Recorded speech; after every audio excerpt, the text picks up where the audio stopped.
Hala, nalang ako, Mari. Karong pagay ko nagtanaw sa akong mga listahan sa akong utang.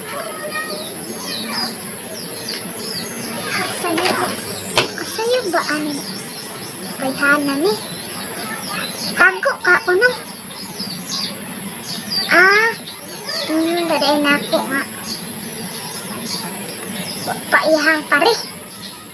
Ayo! Ayo! Mari! Manukot ako sa imo ang utang. Eh, dugay-dugay namang dito imong utang, Mari, oy. Nang wala lagi ko ipalit og bugas, Mari.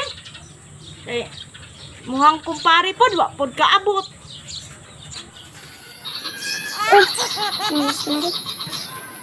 Uy, Maring! Nawala pa man yun taon imuhang pari, uy.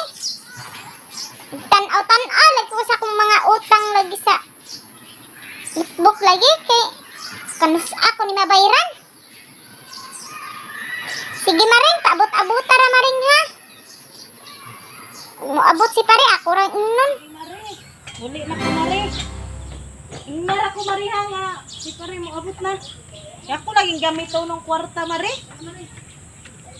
Unsa man di akong kumari, sige pangutang niya, dili man di ka bayad sa iyang utang. Magsigig, masuko or basukton. Ang naong dili may hitsura. Tani mo si Mari. Nadong, wala pa lagi dong na. Saon ko man ni Rondong, oy, nga wala may paman nakabayad muhang Maring. Ndo siya kwarta. Sa may bayhana, magsig pangutang, dili man bayad sa iyang utang. Saad mo, may ito yung saad.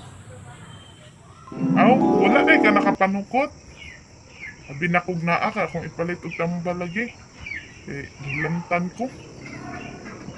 Sige na kay mamahaw na lang ta.